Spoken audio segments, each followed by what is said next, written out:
Picture this. You're at like a neighborhood barbecue, or maybe you're just innocently scrolling your social media feed on a Tuesday night. And suddenly the whole atmosphere shifts. Oh, I know exactly where this is going. Right. The guy who usually just talks about his fantasy football team is now passionately holding court about decentralized finance. And your feed is suddenly flooded with people speaking in stock tickers and, aggressive market projections. Yeah, it's wild. Have you ever experienced that highly specific, very modern kind of whiplash?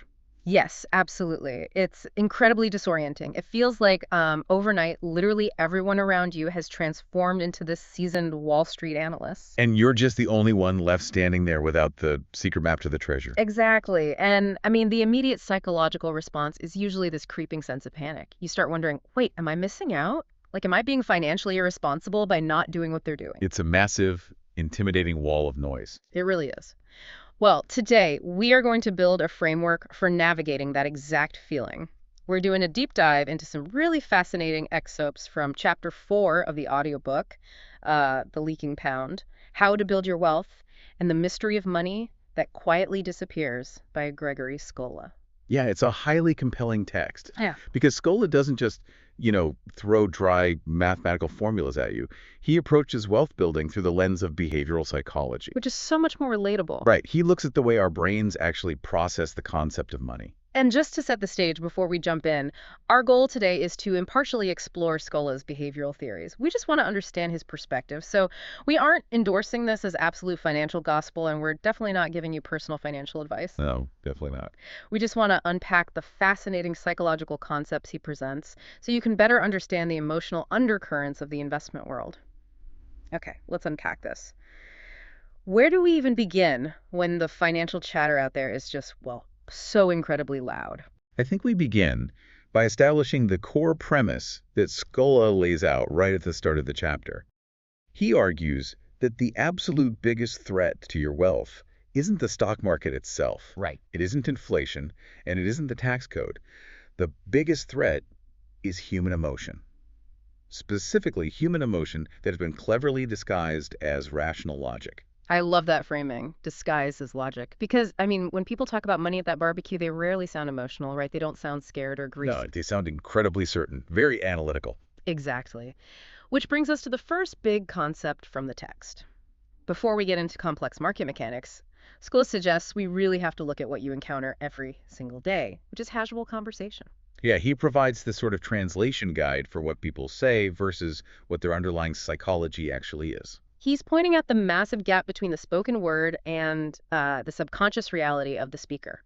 When I was reading this part of the source, I immediately thought of it like one of those tourist phrase books. Oh, like how to ask for the train station in French. Yeah, exactly. Except this is a phrase book for psychological denial. But I do have to push back on the very first translation he offers because honestly, it feels a little unfair. Oh, really? Which one stood out to you?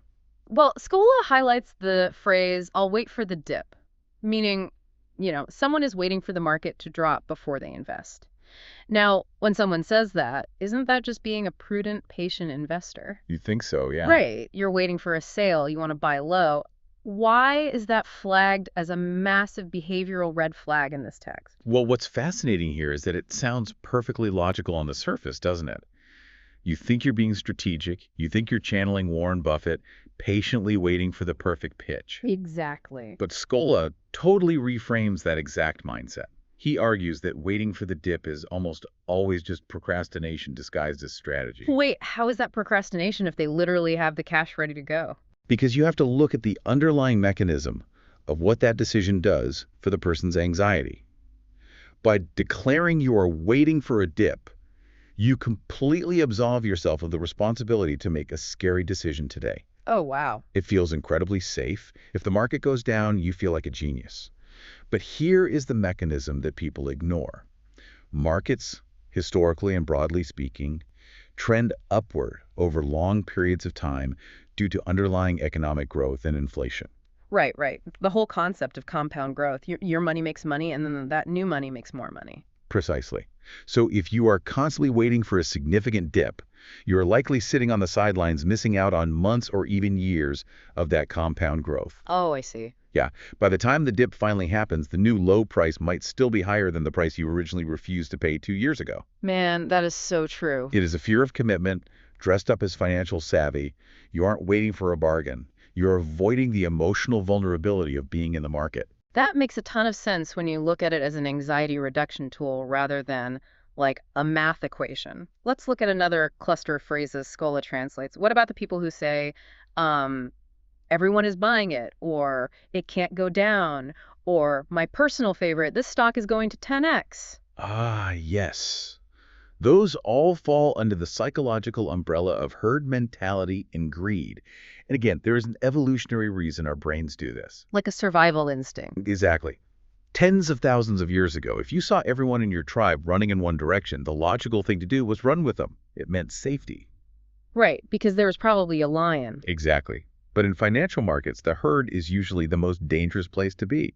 If someone's only supporting evidence for an investment is that, everyone is buying it, Yeah. there's no structural analysis happening. It is pure comfort seeking. And Scola points out that when you hear someone at a party loudly proclaiming that an asset is going to multiply in value, you're usually hearing the echo of the boom, not the boom itself. So true. The massive rise has already happened to get their attention in the first place. Yeah. The key takeaway from Scola's phrasebook is a pretty stark warning for the listener. The vast majority of casual financial advice you hear is emotionally driven, not data driven. Yep. If you want to protect your wealth, you have to realize that other people's certainty is often just a coping mechanism for their own financial anxiety. Which is an incredibly hard thing to keep in mind when the volume gets turned up to a deafening level. Because, if everyday conversation is a little noisy, social media is a blaring siren. Oh, 100%. The text dives deep into how platforms like TikTok, Instagram, and Reddit have basically weaponized the exact psychological blind spots we just talked about. Social media has completely altered the landscape by introducing unprecedented speed and scale.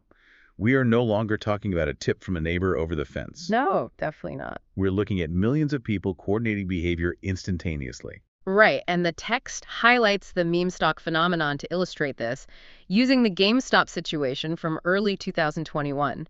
This was when retail investors on Reddit essentially formed a digital flash mob to buy the stock. And the price just went ballistic. It really did. It skyrocketed from roughly $20 to over $400. It was a massive disruption to the traditional market mechanics. Right, and just so we're all on the same page, the mechanics of what happened is called a short squeeze. A bunch of massive Wall Street hedge funds had placed bets that GameStop stock would go down. Yes, they were heavily shorted. And the Reddit users realized this, bought up all the stock to drive the price up, and essentially forced those massive funds to buy shares at exorbitant prices just to cover their losing bets. It cost the institutions billions. It was a historic moment. So, looking at that incredible event, I have to ask, if early participants made life-changing gains by working together, isn't there real, undeniable logic to following the crowd online? It's a very seductive argument, especially when you see all those screenshots of people making millions overnight. Yeah, the FOMO is real. But Scola meticulously breaks down why following the crowd is an illusion of safety. Yes, the early participants won, but the underlying mechanics of a trade like that are essentially zero-sum at the extremes. What do you mean by zero sum? Well, for those early buyers to cash out and take their millions in profit at $400 a share, someone else has to be willing to literally buy that share from them for $400. Oh, right. Every seller requires a buyer. Exactly. And who were those buyers at the very top? They were the latecomers. The people who saw the hype on social media, succumbed to the herd mentality we discussed, and bought in right before the crash. Ouch. Yeah. The text notes that while a few made staggering gains, an enormous number of everyday people lost their life savings. You never know if you are the early visionary or the late arrival who is just being used as exit liquidity. Exit liquidity. Yeah. Wow. That actually ties perfectly into this observation Scola makes that I found genuinely chilling. Oh, about the emojis. Yes.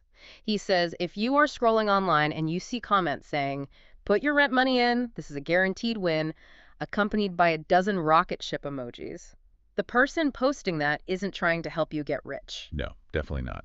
So what is their actual motivation? Well, their motivation is that they already own the asset, they want the price to go up so they can sell, and they need fresh cash to enter the market to drive that price up. Yep. They need you to buy so they can leave. The louder they are yelling for you to buy, the more likely it is they are desperately trying to create enough demand so they can exit with their profits. They aren't inviting you to the party, they are asking you to pay the cover charge on their way out. That is exactly the mechanism. And this ties directly into what the text calls the expert problem. Because, I mean, the internet is flooded with polished gurus who project absolute authority. And they always have a sports car in the background. Always. But Scola emphasizes a critical rule here. Confidence does not equal competence. Especially when you look at what they actually share. They show you the cars, the luxury vacations, and the graphs going straight up. They are curating a highlight reel, exploiting your natural desire for an easy path to wealth. And you really have to look at their business model. Like, why are they sharing this so-called secret knowledge? Right. If it's a secret, why tell everyone on TikTok? Exactly. The text warns us that many of these online experts actually generate their wealth, not from their incredible investing prowess, but from selling $50 a month subscription courses to their followers. Selling the dream. If their strategy was truly foolproof, they wouldn't need your $50. They would just quietly compound their own wealth. So the lesson is basically beware of anyone selling certainty in an uncertain market. But let's take a step back. Let's say you do everything right. Okay. You unplug from the social media megaphone. You ignore your neighbor's hot stock tip. You isolate yourself from all bad external advice. Tucola says you can still completely sabotage your wealth. Yes. In fact, it is very easy to do because the call is coming from inside the house. Right. And this leads to a fascinating contradiction. If highly intelligent people have all the right knowledge, they understand compound interest, they know the historical data, why do they still blow up their portfolios? The ultimate question. I was trying to wrap my head around this, and I realized it's a lot like the psychology of diet and exercise. Oh, how so? Well, almost everyone knows how to eat healthy. You eat vegetables, you avoid processed sugar, you exercise. The logical knowledge is universally available. Sure. But what happens the second you get incredibly stressed at work or you're running on 2 hours of sleep? You order a giant pizza. Exactly. The knowledge is absolutely there, but in a moment of acute stress, the emotional center of your brain completely overrides the logical center. That is an excellent framework for understanding this. The logic is sound, but the emotional system hijacks the controls. Yeah. And in investing, that emotional hijacking is triggered by real neurological responses. When you see your portfolio drop by 20%, your brain doesn't just see a math problem. What does it see? The amygdala registers it as a literal threat to your survival. Scola addresses this by outlining the 7 most common mistakes made by investors, which are really just 7 different ways our emotions override our logic. Let's walk through these because Scola groups them in a way that shows exactly how we trick ourselves. The first cluster of mistakes is all about the illusion of control. Right. This includes attempting to time the market and overtrading, meaning constantly buying and selling, tweaking your portfolio every single day. The psychology here is deeply ingrained. In almost every other aspect of human life, working harder and taking more action yields better results. Like if you study more, you get better grades. Exactly. If you practice a sport, you improve. But investing is deeply counterintuitive. The harsh truth Scola presents is that trying to jump in and out of the market to avoid bad days is statistically impossible to do consistently. And exhausting. Very. And the transaction costs and taxes from overtrading will literally bleed your returns dry. In investing, doing absolutely nothing is often the hardest yet most profitable action you can take. Which goes completely against our nature. The second cluster of mistakes is driven by how we react to pain. This is selling during a panic or abandoning a well-researched strategy just because it is having a bad quarter. This is where we see the concept of loss aversion at play.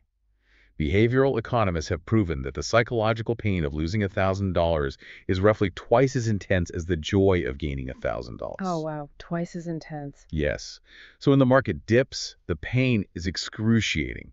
People sell in a panic just to make the emotional pain stop. Right, just to end the stress. But what the math actually shows us is that selling during a dip is the exact moment a theoretical, on-paper loss transforms into permanent, actual lost cash.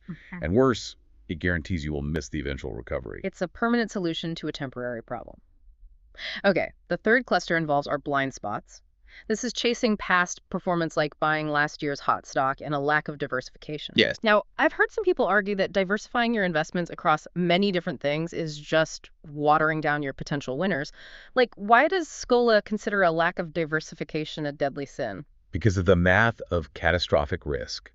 If you put all your money into one company and that company goes bankrupt, your wealth goes to zero. Oh, right. It doesn't matter if another company went up 300%, you were wiped out. Diversification isn't about maximizing your absolute top-end gains. It is about surviving the inevitable surprises so you can stay in the game long enough for compound growth to work its magic. And the final mistake he lists is the silent killer, ignoring fees. People think, oh, it's just a 1% management fee. Who cares? But they should care. A lot. Exactly. Just as your investments compound and grow over 30 years, those tiny fees compound and eat a massive gaping hole in your future wealth. Now, here's where it gets really interesting. The case studies. Yes. Scola proves these behavioral traps using a section called Real Stories, Learning the Hard Way. Theory is one thing, but seeing how it plays out for real people demonstrates exactly how insidious these emotional blind spots are. He shares the story of the barber tip. So an investor put a huge chunk of money into a hot stock purely because their barber recommended it with absolute confidence. The result, they lost 20% of their investment. They let the social comfort of a casual conversation override the need for structural analysis. A perfect illustration of the herd mentality we discussed in the first section. Yeah. Then there is meme madness. This person followed the hype they saw on Instagram, and at first, it looked like a massive win. They doubled their money early on. But they didn't sell, did they? Nope. Because their decision was based on hype, they had no logical strategy for when to sell. They rode the emotional high all the way up and then rode the panic all the way down, eventually losing 50% of their initial capital. The takeaway there is incredibly nuanced. The text notes that participating in highly speculative trends isn't inherently evil, but you have to recognize it for what it is. It's gambling, not investing. Right. If you don't have strict rules set in advance, your emotions will dictate your exit, usually at the worst possible time. And finally, a story that circles back to the anxiety of waiting for a dip. An investor was so terrified of buying at the top of the market that they sat in cash for 2 entire years waiting for a crash. And let me guess, the crash never came. The crash never came. And they completely missed out on 2 years of consistent compounding market growth. Their desire for emotional safety cost them dearly in actual wealth. So we've deconstructed the traps of casual conversation. We've examined the gamified hype of social media. And we've looked at our own internal psychological pitfalls. Yeah, it's a lot of pitfalls. It is. But the final section of Scola's text shifts gears to provide a solution. It is about empowering the listener with an actionable toolkit to bypass these emotional responses. He calls this section Your Turn, and it features 4 specific exercises. I really want to try the second exercise he lists, which he calls Your Hype Detector. Oh, this is a fun one. I'm going to pitch you a hypothetical investment, just like you might hear at a party, and we'll assess it based on the text's criteria. Ready? I am ready. Let's see if we can strip the emotion out of the pitch. Okay, here we go. Listen, my buddy works in Silicon Valley, and he says this new AI startup is going to change the entire global supply chain. They haven't sold any actual products yet, but the vision is incredible. Everyone on Twitter is scrambling to get pre-IPO shares. You absolutely have to get in now before you miss out on the wealth transfer of the century. Okay, let's run the hype detector. Let's do it. The first criteria. Are actual current profits discussed? Or is it purely a story about the future? You explicitly said they haven't sold products. It's all about the quote-unquote vision. Right. That is a story. Plus 1 point for hype. The second criteria is FOMO, the fear of missing out, the primary driver of the pitch. Your phrase, miss out on the wealth transfer of the century, is weaponized FOMO. So that's another point. Exactly. And the third criteria. If you strip away the social proof, so the buddy in Silicon Valley and the scramble on Twitter, would you buy a company with no revenue? The answer is no. And according to Scola, if an investment triggers those flags, the rule is incredibly simple. You walk away, no matter how excited your friend is. I love how objective that makes it. What are the other exercises in the toolkit to keep us grounded? Well, there is your advice filter. The text suggests that next time someone offers you investment advice, you force yourself to answer 3 questions before taking action. What are the questions? First, is this decision emotional or logical? Second, is the timeline short-term or long-term? And third, most importantly, does this align with my pre-existing financial strategy? Okay, so if the answer doesn't align with logic, long-term thinking, and your own plan, You ignore the advice completely. brutal but effective. He also talks about market movement analysis, which is essentially training your brain to separate fact from feeling. Next time the market jumps or dips wildly, he suggests literally writing down the cause. Yes. Is it driven by hard facts, like earnings reports? Or is it an emotional reaction, like generalized fear? And writing it down is key, right? Absolutely. The act of writing engages the logical prefrontal cortex of your brain. That helps calm down the emotional panic of the amygdala. And that leads directly to the final and most crucial exercise, your personal playbook. This is where you write down your own specific rules for how you will handle news, how you will evaluate stocks, and what you will do when the market drops 20%. Exactly. And the critical part is that you write these rules down when the market is boring and you are completely calm. Not when everything's on fire. Right. You are essentially acting like Ulysses in the ancient myth. He knew the siren's song would make him steer his ship into the rocks, so he had his crew tie him to the mast beforehand. Oh, that's a great analogy. Writing a personal playbook is tying yourself to the mast. When the panic or the greed inevitably hits, you don't have to make a decision. You just follow the rules your calm self already wrote. You bypass the emotional hijacking entirely. When you step back and look at all of this, from decoding conversational anxiety to understanding the zero-sum nature of social media hype to the psychology of our own mistakes, it changes everything. It really is a paradigm shift. We are taught to think of the financial market as a giant, complex math problem. But what Scola is showing us is that building wealth isn't really about math at all. It is fundamentally an emotion management problem. That's it exactly. If you can manage your psychology and avoid the behavioral traps, the math of compound growth generally takes care of itself over a long enough timeline. So what does this all mean for you, the listener, as you step back out into a world filled with financial noise? If we connect all these behavioral insights to the bigger picture, it leads to a rather provocative thought about what success actually looks like. We spend so much time obsessing over how to navigate the noise, how to beat the market, and how to outsmart our own evolutionary biology. Right. But Scola warns that confidence doesn't equal competence. Yet, our entire modern financial media ecosystem is built on projecting absolute confidence to capture your attention. Keep you watching. Exactly. So the next time you watch a polished financial news broadcast, I challenge you to ask yourself, how much of what you're seeing is actual objective analysis? And how much is just high-budget institutional hype disguised in a suit and tie? Man, that is an incredibly powerful thought to end on.